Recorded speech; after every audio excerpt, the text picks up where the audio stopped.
ఇతను ఎందుకు వాళ్ళను విడిపించడానికి ఢిల్లీ నుంచి నల్గొండకు రావడం జరిగింది.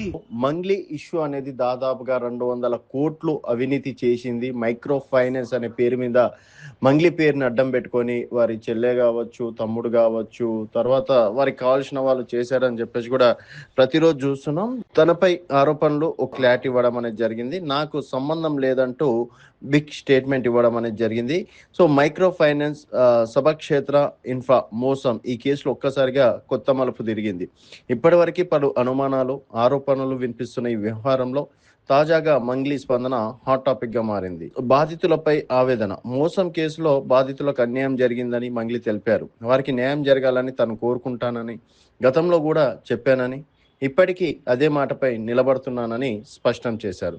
అలాగే తనపై వచ్చిన ఆరోపణలపై కూడా క్లారిటీ వచ్చింది. ఈ ఆర్థిక మోసంలో తనకు ఎలాంటి ప్రమేయం లేదని మంగ్లీ బహిరంగంగా తెలిపారు. తన పేరు ఈ కేసులో లాగడం తప్పని, ఎలాంటి సంబంధం లేకుండా ఆరోపణలు చేయడం సరికాదని అన్నారు. కుట్ర కోణం జరుగుతుందా అన్న ఈ వ్యవహారాన్ని ఆసరగా చేసుకుని కొందరు వ్యక్తులు తనపై కావాలని దుష్ప్రచారం చేస్తున్నారని ఆరోపించారు.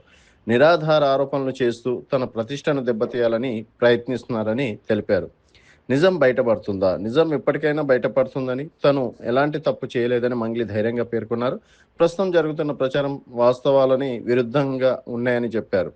న్యాయ వ్యవస్థపై తనకు పూర్తి నమ్మకం ఉందని, చట్టం ముందు నిజం నిలుస్తుందని తెలిపారు. ఈ వ్యవహారంలో న్యాయం తప్పకుండా జరుగుతుందని ఆశాభావం వ్యక్తం చేశారు. మరి ఈ కేసులో అసలు నిజం ఏమిటి, ఆరోపణలు ఎంతవరకు నిజం అన్నది రాబోయే రోజుల్లో క్లియర్ అయ్యే అవకాశం ఉంది. సో మొత్తానికి ఇక్కడ మాత్రం నేను బాధితుల తరపున ఫైట్ చేస్తా, బాధితుల తరపున నేను పోరాటం చేస్తా అని చెప్పేసి మంగ్లీ ఎప్పుడు లేని విధంగా ఈరోజు ఒక స్టేట్మెంట్ ఇవ్వడం అనేది జరిగింది. మరి ఇదే మాట స్టార్టింగ్లో చెప్పినుంటే ఇంతవరకు రాకపోయేది. సో దీనిపైన వారి దగ్గర చాలా క్లారిటీ అంటే ఆధారాలు ఉన్నాయని చెప్పేసి ఇప్పుడు ఎవరైతే మంగ్లీ పైన ప్రెస్ మీట్లు పెట్టి కూడా చెప్తున్నారో డెఫినెట్గా మా దగ్గర ఆధారాలు ఉన్నాయి. ఒక గిరిజన బిడ్డ ఉండి అమాయకులైనటువంటి గిరిజనులని ఎలా మోసం చేసింది, ఎలా మోసం చెయ్యాలనిపించింది అని చెప్పేసి వాళ్ళు చెప్తున్నటువంటి మాట. సో కొంతమంది మాత్రం మంగ్లీని కావాలని ఇరికిస్తున్నారు, మంగ్లీ పైన లేని ఆరోపణలు చేస్తున్నారు అని చెప్పేసి కొంతమంది చెప్తే, మంగ్లీ దీంట్లో క్లారిటీగా ఉంది, మంగ్లీ లేకపోతే ఈ వ్యవహారం ఇంతవరకు వచ్చేది కాదు.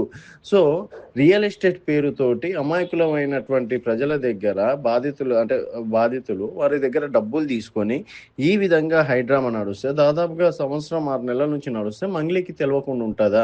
ఒక్కరోజు అనుమానం రాకపోయినా ఒక్కరోజైనా అనుమానం వస్తుంది కదా. సో దీనిపైన డెఫినెట్గా చర్యలు చేపడితే ఎవరెవరు ఉన్నారనేది అందరూ బయటికి వస్తారని చెప్పేసి కొంతమంది చెప్తున్నటువంటి మాట. సో ఇక్కడ మంగ్లీ తప్పు చేసింది అనుకోవచ్చా లేదా అనేది మీ అభిప్రాయాలు కింద కామెంట్ రూపంలో తెలియజేయండి.